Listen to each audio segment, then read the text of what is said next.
Have you ever wondered about the life of the man who once ruled the criminal underworld of Chicago, Al Capone? Born in Brooklyn, New York, Alphonse Gabriel Capone quickly rose from obscurity to infamy. This son of Italian immigrants began his life in crime as a member of small-time street gangs. However, it was his move to Chicago that would see him evolve into one of the most notorious gangsters of the Prohibition era. Al Capone, often known by his moniker Scarface, didn't just dominate organized crime in the Windy City, he became synonymous with it. His criminal empire spanned gambling dens, brothels, breweries, and speakeasies. Yet beneath the veneer of his criminal activities, Capone was a complex character, a paradoxical blend of brutality and charity, of lawlessness and influence. Join us as we delve into the intriguing life of Al Capone, from his rise to power to his subsequent downfall. Born in 1899 in Brooklyn, New York, Al Capone's journey into the world of crime started early. The son of Italian immigrants, Capone was a bright but troublesome child who had a penchant for bending the rules. His early life was marked by an affiliation with small-time gangs in New York, namely the 5 Points gang led by the infamous Johnny Torrio. In his teenage years, Capone earned the nickname Scarface, after a brawl left him with 3 distinctive scars on his face. This moniker would follow him throughout his life and become synonymous with his reign in the underworld. In 1921, Capone was invited by his mentor and former 5 Points member Johnny Torrio to move to Chicago. It was here that Capone would rise from a small-time thug to a formidable crime boss. Torrio saw potential in Capone and groomed him for leadership. When Torrio retired after a failed assassination attempt, Capone took the reins of the Chicago outfit, a powerful organized crime syndicate. Capone's rise to power was marked by violence and ruthlessness. He was known for his brutal tactics in eliminating rivals and consolidating power, but he was also a master manipulator, using charm and money to sway public opinion and keep law enforcement at bay. Under Capone's reign, the Chicago outfit flourished. He established a lucrative empire centered around illegal activities such as gambling, prostitution, and most notably the smuggling and sale of alcohol during the Prohibition era. Despite the illegal nature of his activities, Capone enjoyed a certain level of public support, often seen as a modern-day Robin Hood for his charitable acts during the Great Depression. Capone's criminal empire in Chicago was just beginning to take shape. His rise to power would not only change the face of organized crime in America, but it would also leave an indelible mark on American history. The story of Al Capone, the man behind the scarred face, is a tale of ambition, power, and ultimately, downfall. But that, dear listeners, is a story for another time. At the height of Prohibition, Capone had the city of Chicago in his pocket. As America decided to go dry, Capone saw the opportunity for profit.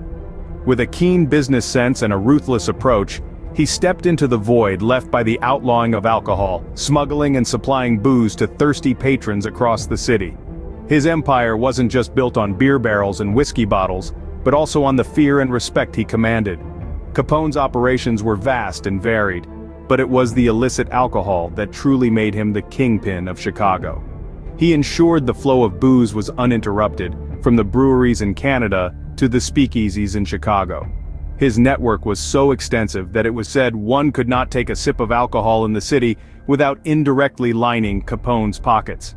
But it wasn't just through fear and violence that Capone held sway. He was a master manipulator, using his wealth and influence to control many facets of society. Politicians, judges, and even law enforcement officials were not immune to Capone's charm and bribery. It was this influence that allowed his operations to run so smoothly in spite of the law. However, Capone's reign was not without its bloodshed. The most notorious incident being the St. Valentine's Day Massacre in 1929. 7 members of the rival North Side gang led by Bugs Moran were lined up against a wall and gunned down in broad daylight. Although Capone was never officially linked to the massacre, it's widely believed he orchestrated the brutal act to eliminate his competition. This massacre marked a turning point. The public, who had previously seen Capone as a Robin Hood figure providing alcohol during the Prohibition, began to see the true cost of his empire. The law enforcement too started to close in. Yet with his political connections and the fear he instilled, Capone remained largely untouched by the law. Capone was untouchable, or so it seemed. His reign as the Kingpin of Chicago was marked by audacity and violence, but it also showcased his cunning and business acumen. Through it all, Capone remained a figure of fascination, his name synonymous with the city he once controlled. Despite his criminal empire, it was tax evasion that led to Capone's downfall. Al Capone, the notorious gangster who had once reigned supreme over Chicago, found himself in the throes of an unexpected enemy, the Internal Revenue Service. In an ironic twist of fate, it wasn't the bloodshed, the bootlegging, or the criminal empire that led to Capone's undoing. It was his failure to pay taxes. In the late 1920s, the federal government, unable to pin any criminal charges on Capone, turned its focus towards his income. Capone, flaunting his wealth and living a life of excess, had never filed an income tax return.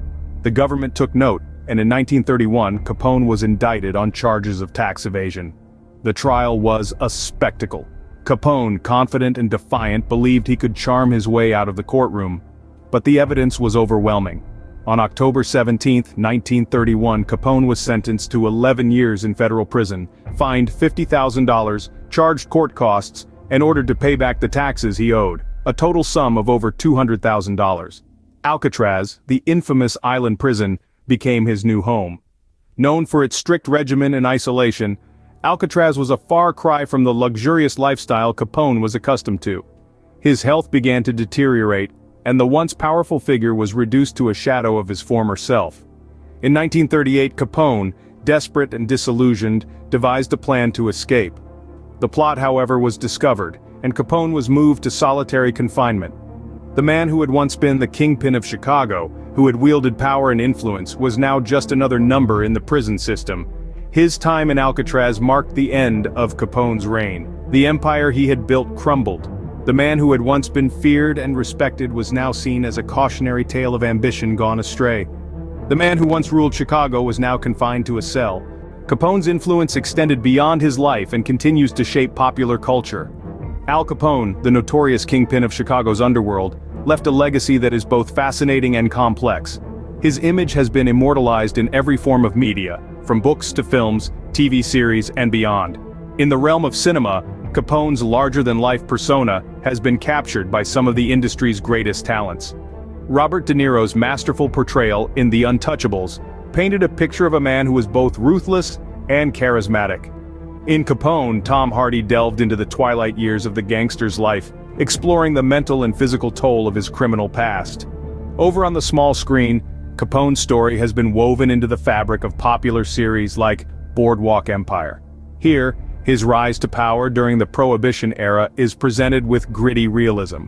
In literature, Capone's life and crimes have been the subject of countless books. From scholarly biographies to pulp fiction, his infamous exploits are recounted with an air of mystique and intrigue. The man behind the moniker Scarface is dissected and analyzed, shedding light on the mind of one of America's most notorious criminals. Yet how Capone is remembered today is not solely defined by these portrayals. His impact on American history is not just as a criminal mastermind but also as a symbol of a particular era. He is a figure that encapsulates the lawlessness and corruption of the Prohibition era, a time when the nation was grappling with its own moral and legal contradictions. His legacy is a stark reminder of the power of organized crime and its ability to infiltrate every level of society. But it's also a testament to the enduring fascination with the criminal underworld, its allure, and its dangers. Al Capone, a man of many faces, a gangster, a criminal mastermind, and an enduring icon of American crime history. His memory persists, a chilling symbol of a bygone era, a figure forever etched in the annals of American history.